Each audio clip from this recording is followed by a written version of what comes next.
Assalamualaikum warahmatullahi wabarakatuh. Kami dari kelompok 4 akan mempresentasikan materi auditing 2 bab menyelesaikan pengujian dalam siklus akuisisi dan pembayaran verifikasi akun terpilih. Dengan anggota kelompok, saya sendiri Bagas Permana dengan NIM akhir 366. Perkenalkan, saya Frida Kalihari Mumtaz dengan NIM akhir 368. Dan saya Virginia Putri Ramadhani dengan NIM akhir 370. Saya Jessie Daudi Seka Nabila dengan NIM akhir 365. Dan saya Nailul Mujtaba Ahmad dengan NIM akhir 367. Setelah itu, kami akan mempresentasikan apa aja sih. Ada 8 poin. Yang pertama itu adalah jenis akun lain dalam siklus akuisisi dan pembayaran. Yang kemudian yang kedua adalah audit atas properti, pabrik dan peralatan atau PPE. Kemudian yang ketiga adalah audit beban dibayar di muka. Yang keempat itu adalah audit akun laba dan beban. Kelima adalah audit kewajiban akrual. Ketujuh adalah ikhtisar dan istilah-istilah yang penting. Dan yang terakhir adalah kesimpulan. Nah, untuk penjelasan dari poin-poin tersebut akan disampaikan oleh anggota kami masing-masing. Maka dari itu, waktu dan tempat kami persilahkan. Baik, selanjutnya saya Jessie Daudi Seka Nabila dengan NIM akhir 365. Selanjutnya ada verifikasi akun terpilih. Menyelesaikan pengujian dalam siklus akuisisi dan pembayaran pada akun terpilih adalah tahap dalam proses audit di mana auditor melakukan pemeriksaan akhir secara lebih mendalam terhadap akun-akun tertentu yang berkaitan dengan transaksi pembelian dan pembayaran. Diperuntukkan memastikan bahwa saldo akun tersebut telah disajikan secara wajar sesuai dengan standar akuntansi yang berlaku. Selanjutnya ada jenis akun lain dalam akuisisi dan pembayaran.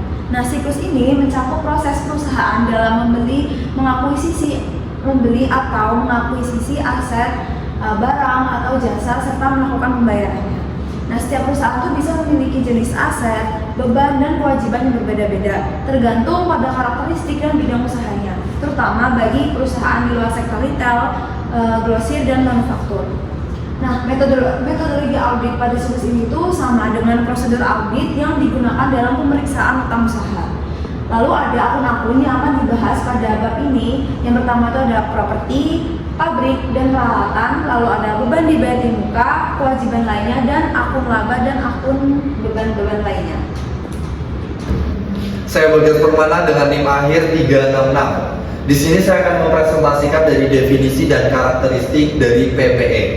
Seperti yang kita tahu, PPE itu singkatan dari properti, pabrik dan juga peralatan, yang dimana memiliki ciri-ciri hal tersebut itu lebih dari 1 tahun untuk masa manfaatnya itu sendiri dan sering digunakan dalam kegiatan yang menunjang operasional sebuah perusahaan. Seperti yang kita ketahui, perusahaan itu pasti kalau semisal dalam melakukan operasional pasti membutuhkan peralatan, kemudian juga properti dan juga pabrik untuk gedungnya gitu, untuk menjalankan sebuah operasionalnya sehari-hari. Nah, maka dari itu tidak dimaksudkan untuk dijual kembali karena itu merupakan sebuah aset yang dimana tergolong aset tetap dari sebuah perusahaan tersebut. Nah, memiliki karakteristik sebagai berikut. Yang pertama tadi saya juga sudah menjelaskan, yakni memiliki masa manfaat atau jangka umur yang panjang, lebih dari 1 tahun. Nah, maka dari itu dengan adanya umur yang panjang, kita memerlukan sebuah akumulasi penyusutan untuk menilai seberapa lama sih peralatan atau juga PPE ini akan bertahan. Kemudian yang kedua adalah karakteristik ini membedakan PPE secara signifikan dari persediaan, beban dibayar di muka dan juga investasi. Next. Kemudian yang kedua adalah klasifikasi akun PPE yang umum. Teman-teman bisa melihat, mohon maaf kalau misal di layar itu sangat terang, ada 6 poin teman-teman. Yang pertama adalah tanah dan pengembangan tanah. Jadi ini merupakan tergolong PPE karena tanah itu sendiri adalah sebuah aset tetap di mana tanpa adanya tanah kita tidak bisa mendirikan gedung dan tidak bisa melakukan pengembangan baik dari operasional dan lain sebagainya. Kemudian yang kedua adalah bangunan dan perbaikan bangunan. Bangunan ini adalah salah satu kategori PPE juga yang umum ya, seperti yang kita ketahui, seperti gedung, seperti kelas ini juga bangunan ya teman-teman. Kemudian yang ketiga adalah peralatan manufaktur dan peralatan kantor, seperti pabrik-pabrik. Kalau semisal kita ada di pabrik pembuatan baju, otomatis itu ada mesin jahit, kemudian juga ada pensortiran, sewing dan sebagainya. Kemudian yang keempat adalah perabotan, perkakas serta mobil dan truk. Ini sebagai aset tetap untuk mengangkut atau juga mendistribusikan dari barang-barang yang sedang kita perjualbelikan. Kemudian yang kelima itu adalah pengembangan leasehold. Nah, teman-teman pasti masih bingung nih, leasehold itu apa? Nah, leasehold itu sendiri itu adalah salah satu misal persewaan, kita menyewa sebuah gedung. Nah, kita mau merenovasinya, mau menambahkan AC, kemudian juga mau ngecat ulang, itu adalah salah satu hal yang disebutkan dalam leasehold itu sendiri. Kemudian yang terakhir itu yang keenam adalah konstruksi dalam proses untuk properti, pabrik dan juga peralatan. Bisa di next. Selanjutnya itu adalah mengapa sih audit peralatan berbeda dari aset lancar? Kan seperti yang kita tahu bahwa audit peralatan itu termasuk apa? Ya betul banget, termasuk ke dalam aset tetap. Jadi itu adalah salah satu hal yang berbeda daripada aset lancar lainnya, seperti kas dan lain sebagainya. Maka dari itu ada 3 alasan utama nih teman-teman yang harus diketahui mengapa sih auditor menekankan verifikasi akuisisi periode berjalan daripada saldo awal saat kita memperoleh barang tersebut. Yang pertama itu adalah frekuensi rendah, di mana akuisisi peralatan, terutama peralatan berat seperti mungkin untuk peralatan itu sendiri itu seperti mungkin mesin fotokopi, kemudian juga untuk seperti mesin pembuatan dan juga scaling dan sebagainya itu sangat berat. Nah, biasanya jarang dilakukan dalam satu periode berjalan. Karena kan seperti yang kita tahu, itu pasti mempunyai masa manfaat yang tinggi atau panjang gitu ya istilahnya, sehingga frekuensinya dianggap rendah. Kemudian yang kedua adalah nilai material, di mana jumlah setiap transaksi akuisisi sering kali berjumlah sangat besar atau sangat material. Karena kan seperti yang kita tahu, saat kita memperoleh peralatan, itu pasti peralatan tersebut kita beli dengan harga yang mahal. Maka dari itu nilai materialnya itu sangat tinggi gitu teman-teman. Kemudian yang terakhir itu adalah masa simpan panjang. Peralatan itu cenderung tetap disimpan dan dicatat dalam catatan akuntansi selama beberapa tahun. Jadi kalau semisal nih PTA itu memperoleh aset tetap peralatan seperti mesin fotokopi atau mesin cetak itu di tahun 2012, pasti itu akan terus tercatat sampai tahun 2018, 2020 tergantung masa manfaat dari mesin tersebut. Bisa di next. Selanjutnya ini adalah bagaimana sih cara melakukan prosedur analitis untuk peralatan itu sendiri. Ada 4 poin teman-teman, yakni prosedur analitis yang pertama, bandingkan beban penyusutan dibagi biaya kotor dengan tahun sebelumnya. Nah, salah saji yang mungkin terjadi itu adalah beban penyusutan dan akumulasi penyusutan. Nah, seperti yang kita tahu bahwa terkadang itu dengan adanya akumulasi itu, kita itu harus melihat apakah akumulasi itu berjalan konsisten atau tidak, begitu di poin pertama. Poin yang kedua, bandingkan akumulasi penyusutan dibagi biaya kotor dengan tahun sebelumnya. Nah, salah saji yang mungkin masuk itu adalah salah saji akumulasi penyusutan. Nah, di sini itu di poin kedua itu, semisal nih ada tahun sebelumnya itu penyusutan dan itu menumpuk. Nah, maka dari itu kita harus mengeceknya, kita bandingkan dengan dibagi dari tahun sebelumnya. Kemudian selanjutnya adalah dibandingkan reparasi dan pemeliharaan dengan tahun sebelumnya.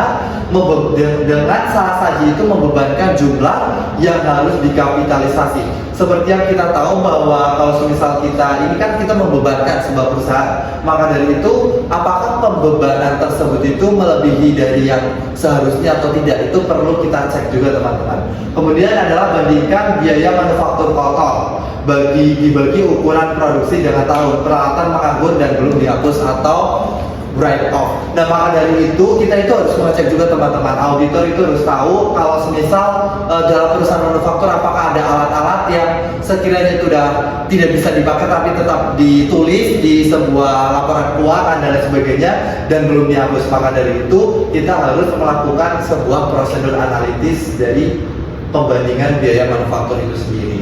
Jadi teman-teman, di sini udah ada kesimpulannya. Jadi prosedur analitis membantu auditor menemukan area yang berisiko. Apakah area tersebut itu memiliki risiko yang tinggi atau tidak tergantung dari prosedur analitis tersebut. Setelah area tersebut diketahui, auditor kemudian melakukan sertifikasi akuisisi tahun berjalan untuk memastikan transaksi benar-benar terjadi dan dicatat dengan benar. Oke, selanjutnya itu ada memverifikasi akuisisi tahun berjalan. Yang pertama, auditor itu menggunakan 7 dari 8 tujuan audit terkait saldo, terutama eksistensi, kelengkapan, keakuratan, klasifikasi, dan hak. Nah, bahasa sederhananya, jadi auditor itu memeriksa apakah aset yang dicatat itu benar-benar ada, nilainya tepat dan memang menjadi hak perusahaan. Lalu yang kedua, memeriksa faktur vendor dan laporan penerimaan untuk memastikan kebenaran transaksi.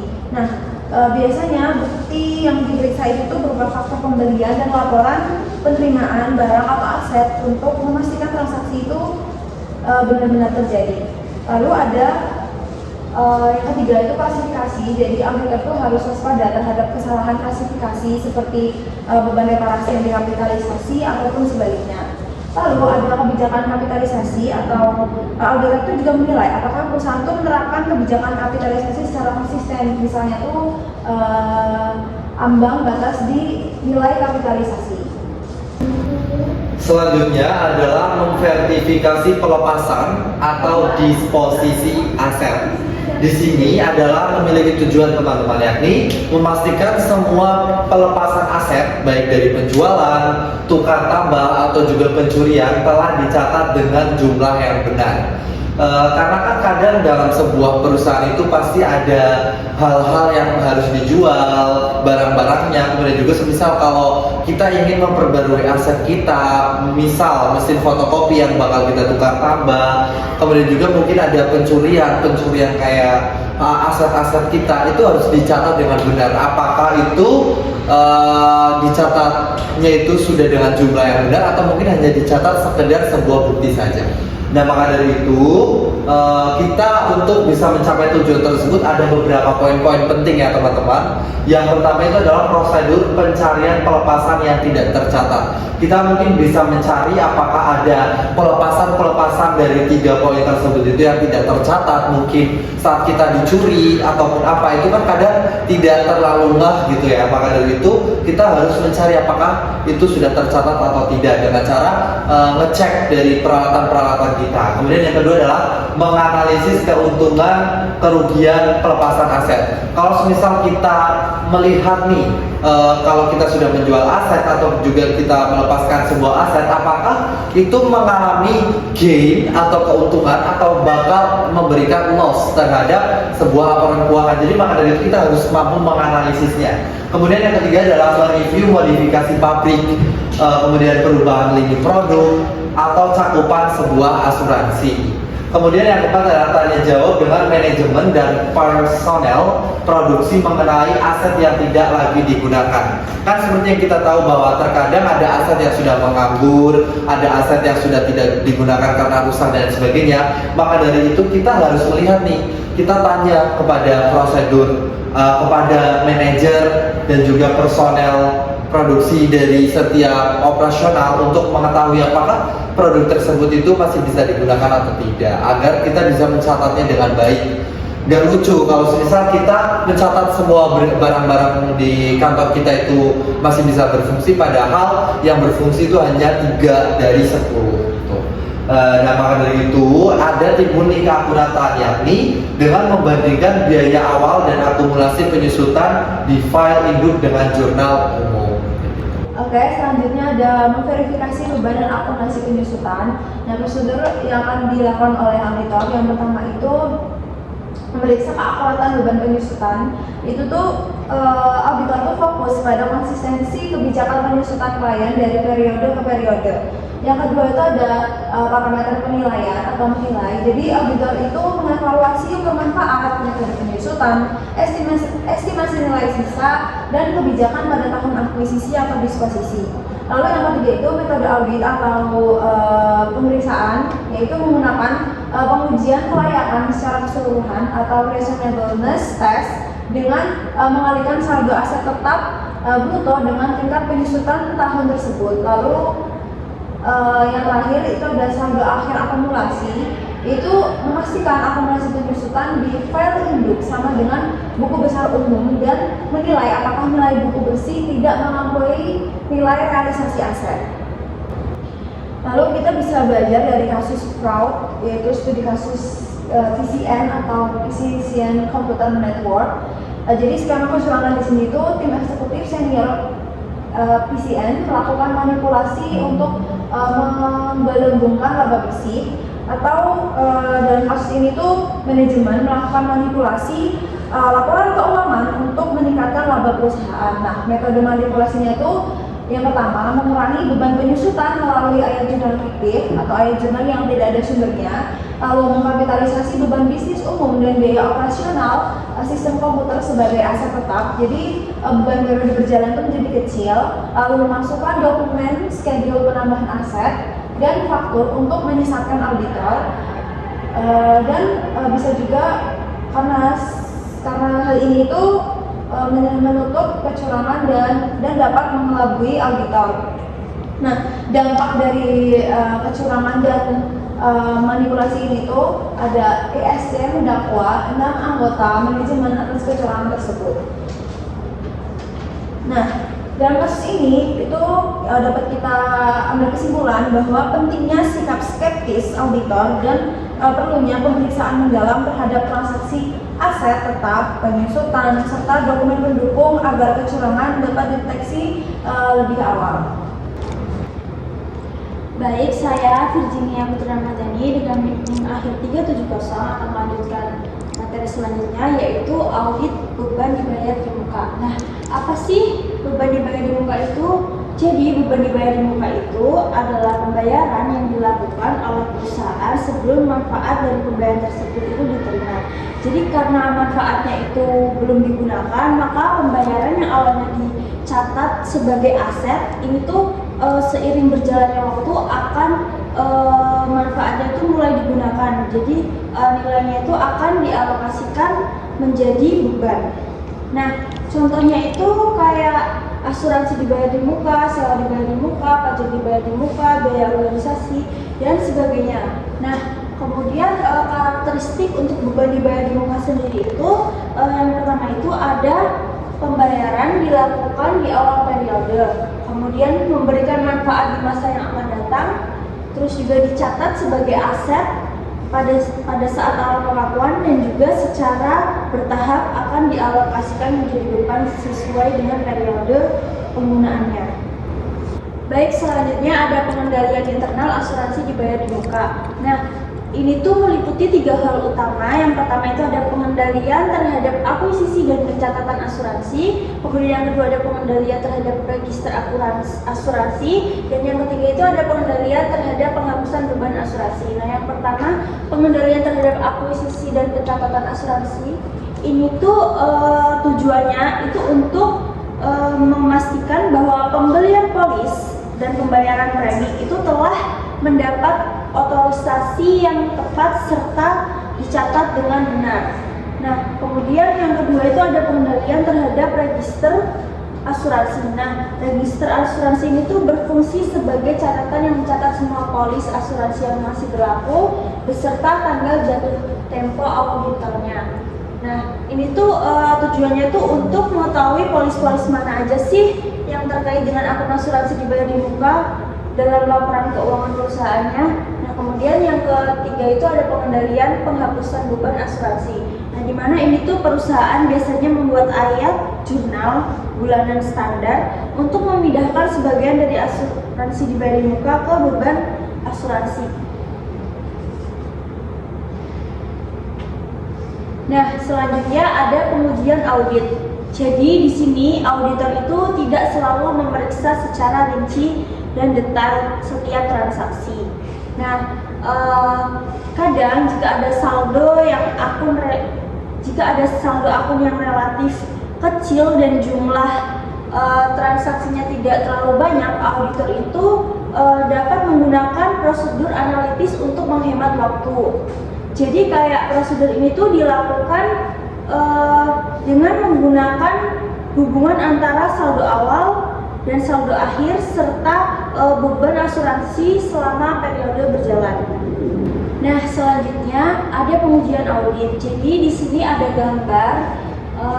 Ini tuh menunjukkan hubungan antara akun asuransi dibayar di muka dan juga beban asuransi dalam proses pencatatan akuntansi. Di mana ini tuh kayak pada saat perusahaan membayar premi asuransi dicatat sebagai aset atau asuransi dibayar di muka. Nah, karena manfaatnya itu kan belum digunakan, jadi seiring berjalannya waktu asuransi ini tuh akan dikonsumsi secara bertahap sehingga sebagian dari aset tersebut itu akan dialokasikan menjadi beban asuransi melalui jurnal penyesuaiannya.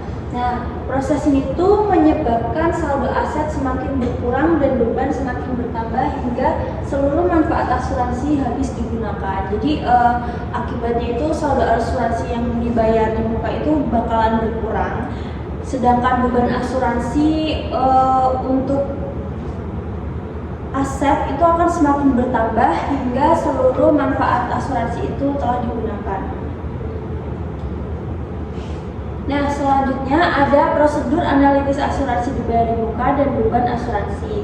Ini tuh meliputi 5 langkah, yaitu yang pertama ada membandingkan total asuransi dibayar di muka dan beban asuransi dengan tahun sebelumnya. Jadi bandingin dengan tahun sebelumnya. Kemudian yang kedua itu ada menghitung rasio asuransi dibayar di muka terhadap beban asuransi dan membandingkannya dengan tahun sebelumnya. Dan yang ketiga itu ada membandingkan cakupan polis antara tahun untuk melihat perubahan atau penghapusannya.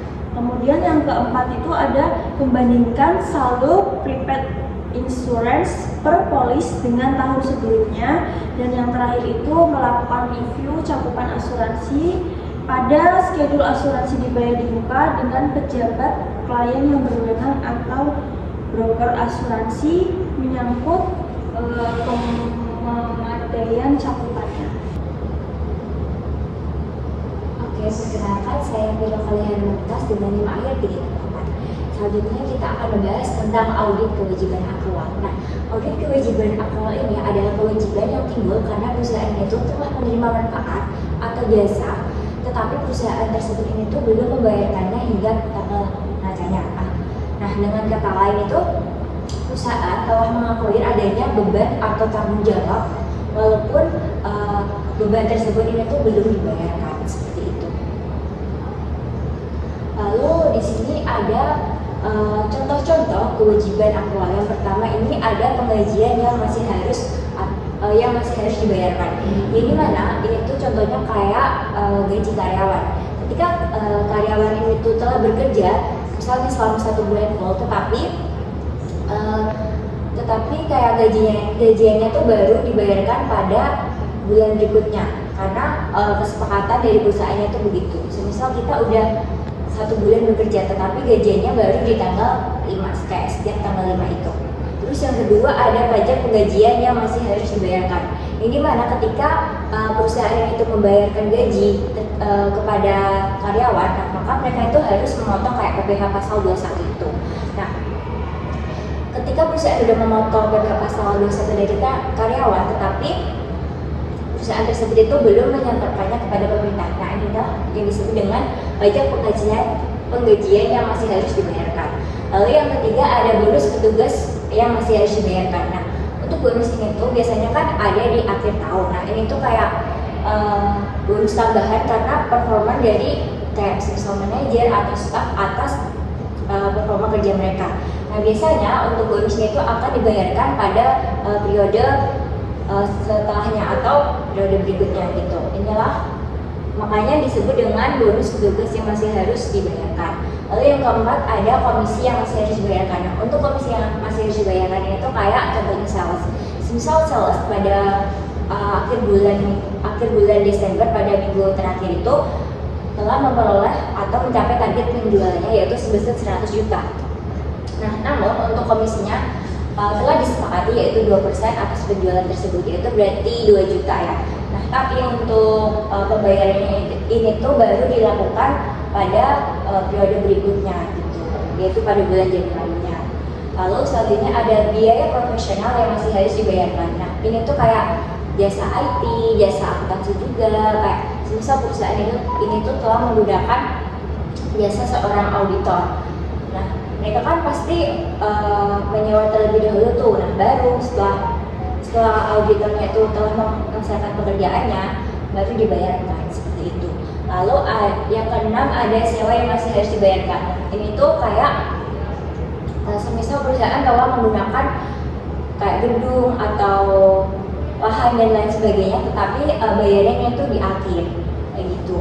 Terus yang ketujuh ada bunga yang masih harus dibayarkan. Ini tuh kayak beban pendapatan kayak gitu lah. Terus untuk proses verifikasi terhadap beban akrual bervariasi. Nah, ini tuh tergantung jenis akrual dan juga situasi perusahaannya. Dan biasanya untuk sebagian besar audit memeriksa akrual itu memerlukan waktu yang tidak terlalu lama. Nah, namun untuk beberapa akun nih yang kompleks kayak pajak penghasilan, biaya garansi atau biaya pensiun. Nah, auditor ini perlu melakukan pemeriksaan lebih mendalam atau lebih detail karena angka-angka ini itu bisa sangat signifikan dan juga mempengaruhi laporan keuangan perusahaan. Selanjutnya ada audit pajak properti yang masih harus dibayarkan. Nah, di sini ada gambar pajak properti aktual dan juga akun tarikannya. Nah, di sebelah kanan saya ada pajak properti aktual. Nah, ini tuh akun ini berada di 9 kaca. Dan untuk penyusunnya ada saldo awal. Nah, untuk saldo awalnya ini tuh didapatkan dari saldo periode sebelumnya. Terus ada akun beban pajak properti periode berjalan. Nah, gimana kayak setiap periode perusahaan itu akan menambah kewajiban karena perusahaan itu kayak menggunakan properti dan mereka itu harus membayarnya. Lalu ada pembayaran yang dimana ketika perusahaan membayar pajak properti maka ini kan akan mengurangi beban pajak properti periode berjalan. Nah, terus di sini juga ada saldo akhir di mana saldo awal dari periode sebelumnya dikurangi dengan pembayaran ini tadi, maka didapatkan nanti saldo akhirnya di sini. Terus di sini ada beban pajak properti, di sebelah kiri saya ada beban pajak properti. Nah, di mana ini akun ini tuh berada di sebelah laba rugi. Nah, ini tuh kayak menunjukkan berapa pajak yang menjadi beban periode berjalan terlepas dari apakah beban ini tuh sudah dibayar atau belum kayak gitu. Nah, untuk arti tanda panah ini tuh kayak menunjukkan pajak beban properti periode berjalan yang dicatat di laporan laba rugi ini akan menambah pajak properti aktual di sebelah sini terlepas apakah beban tersebut itu sudah dibayarkan atau tidak. Jadi ketika ini udah dicatat di sini, nah maka otomatis akan menambah juga di pajak properti aktualnya terlepas apakah beban tersebut itu sudah dibayar atau belum.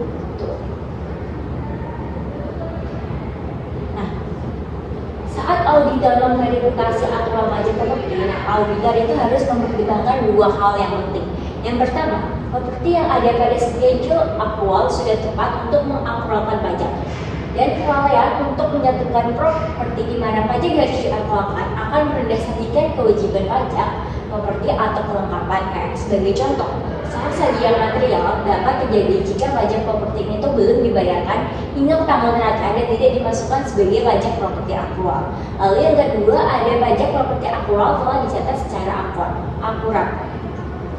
Di mana auditor ini memperhatikan kelakuan yang konsisten terhadap aktual dari tahun ke tahun atau istilahnya kayak mempertahankan keakuratan dari atau konsistensi dari perhitungan pajak aktualnya.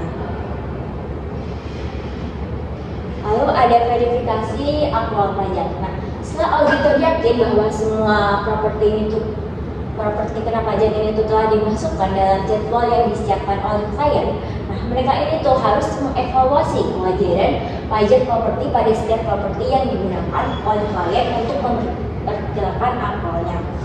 dalam beberapa kasus ini totalnya sudah ditetapkan oleh otoritas perpajakan dan dikirimkan ke kliennya, sehingga dimungkinkan untuk memverifikasi jumlahnya dengan membandingkan jumlah pada jadwal dengan tagihan pajak. Nah, selanjutnya ada memverifikasi pajak properti aktual.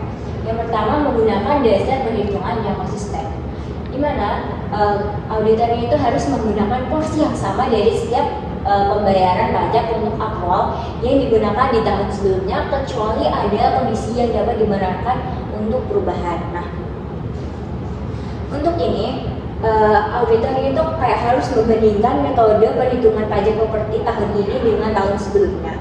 Nah, jika ada perubahan kondisi, maka harus menyesuaikan perhitungannya ulang gitu. Nah, contohnya tuh semisal kayak tahun pajak properti 12 juta per tahun pada perusahaan tersebut. Nah, setiap bulan akan diakui 1 juta sebagai beban. Untuk tahun ini tuh seharusnya sama, karena kayak tidak ada perubahan kondisi, kecuali kalau ada perubahan kondisi kayak misal pada tarif pajaknya. Nah, itu bisa berubah. Terus yang kedua adalah menghitung ulang dan membandingkan dengan buku besar, yang dimana setelah akrual dan beban pajak properti untuk setiap bagian propertinya kita dihitung ulang. Nah, jumlahnya itu harus ditambahkan dan dibandingkan dengan saldo dari buku besarnya. Nah, intinya auditor di sini tuh harus melakukan recalculation atau perhitungan ulang atas pajak untuk setiap aset perusahaan ya, seperti gedung, tanah, bangunan, dan lain sebagainya. Lalu yang ketiga ada memeriksa klasifikasi beban pajak properti. Nah, dalam banyak kasus ini tuh pajak properti adalah dibebankan ke lebih dari satu akun beban saja.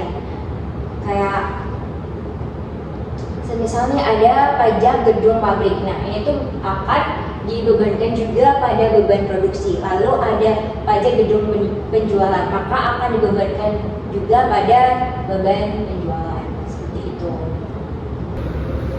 Perkenalkan, nama saya Nailul Mujtaba Ahmad dengan NIM akhir 367.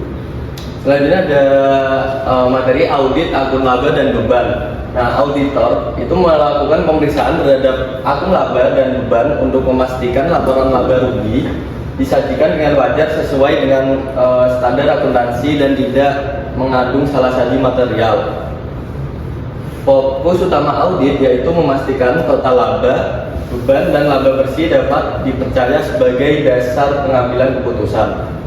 Nah, penggunaan laporan keuangan seperti investor, kreditor jangka panjang, kreditor jangka pendek, dan serikat pekerja lebih menekankan pada kemampuan perusahaan menghasilkan laba dibandingkan dengan nilai buku aset di neraca. Audit atas akun laba dan beban berkaitan langsung dengan neraca dan tidak merupakan bagian terpisah dari proses audit.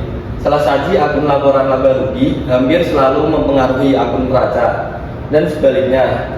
Nah, audit atas akun laba dan beban berkaitan dengan bagian audit lainnya. Bagian audit yang secara langsung mempengaruhi akun-akun tersebut yaitu prosedur analisis, pengujian pengendalian substantif atas transaksi, dan pengujian atas rincian saldo. Selanjutnya prosedur analitis. Nah, salah satu yang mungkin terjadi lebih saja atau kurang saldo akun beban itu untuk dengan prosedur analitis membandingkan setiap beban dengan tahun sebelumnya. Nah, yang kedua ada lebih saja atau kurang saja akun neraca yang juga akan mempengaruhi akun laporan laba rugi. Sebagai contohnya yaitu salah satu persediaan mempengaruhi harga pokok penjualan dengan prosedur analitis membandingkan setiap saldo aset dan kewajiban dengan tahun sebelumnya. Yang ketiga ada salah satu beban dan akun neraca yang berhubungan itu untuk prosedur analitis membandingkan setiap beban yang dianggarkan. Yang keempat yaitu salah satu harga pokok penjualan dan persediaan dengan prosedur analitisnya yaitu membandingkan persentase margin kotor dengan tahun sebelumnya. Yang kelima yaitu salah satu harga pokok penjualan dan persediaan. Nah, dengan prosedur analitisnya membandingkan rasio perputaran persediaan dengan tahun sebelumnya. Yang keenam yaitu salah saji beban asuransi dan asuransi dibayar di muka. Untuk prosedur analitis membandingkan beban asuransi dibayar di muka dengan tahun sebelumnya. Yang ketujuh yaitu salah saji beban komisi dan komisi aktual, itu dengan prosedur analitis membandingkan beban komisi yang dibagi dengan penjualan dengan tahun sebelumnya. Dan yang terakhir ada salah saji setiap beban manufaktur dan akun neraca yang berhubungan. Itu untuk prosedur analitisnya membandingkan setiap beban manufaktur yang dibagi dengan total beban manufaktur dengan tahun sebelumnya. Nah, ini kesimpulannya, tabel di samping menunjukkan beberapa prosedur analitis dan salah saji yang mungkin terungkap dalam audit atas akun laba dan beban, baik pengujian pengendalian maupun pengujian substantif atas transaksi yang memiliki dampak secara simultan verifikasi akun neraca dan laporan laba rugi.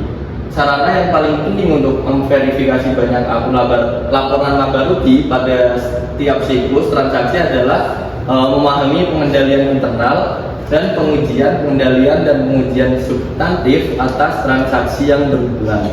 Next.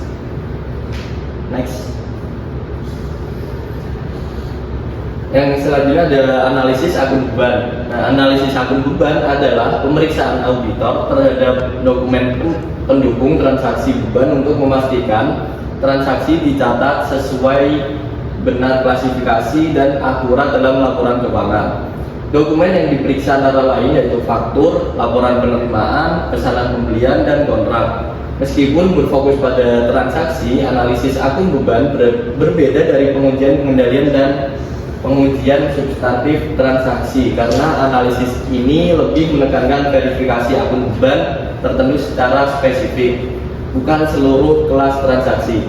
Jika pengujian pengendalian dan substantif menunjukkan hasil baik, auditor biasanya hanya menganalisis akun beban dengan resiko salah saji material tinggi. Nah, misalnya yaitu beban reparasi dan pemeliharaan dengan cara memastikan tidak salah dicatat sebagai aset tetap.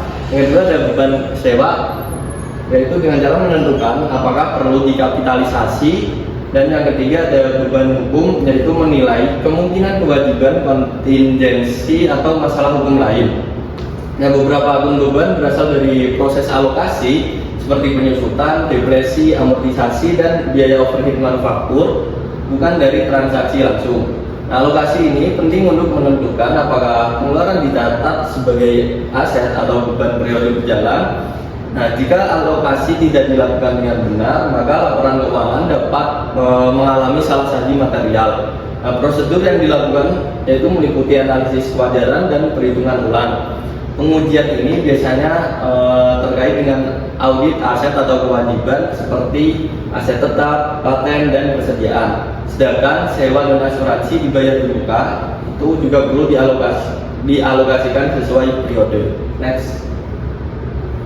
Yang selanjutnya ada ikhtisar. Pada bab ini menyumbangkan pembahasan mengenai akun dan transaksi dalam siklus akuisisi serta pembayaran.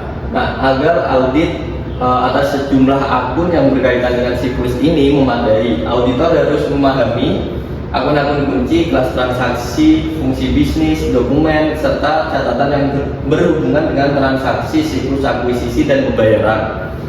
Banyak dari akun-akun tersebut seperti utang usaha, properti, pabrik, dan peralatan, beban penyusutan, serta beban dibayar di muka memiliki karakteristik unik yang mempengaruhi cara auditor mengumpulkan bukti yang mencukupi tentang saldo akun terkait.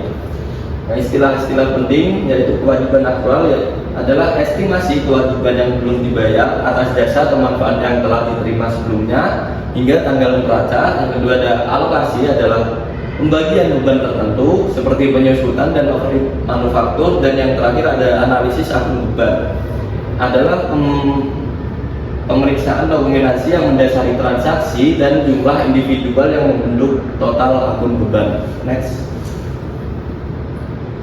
Nah, kesimpulan dari materi kelompok kami adalah yaitu proses verifikasi akun terpilih dalam pengujian siklus akuisisi dan pembayaran merupakan langkah penting untuk memastikan bahwa seluruh transaksi pembelian dan pembayaran telah dicatat secara akurat, lengkap, dan sesuai dengan bukti pendukung.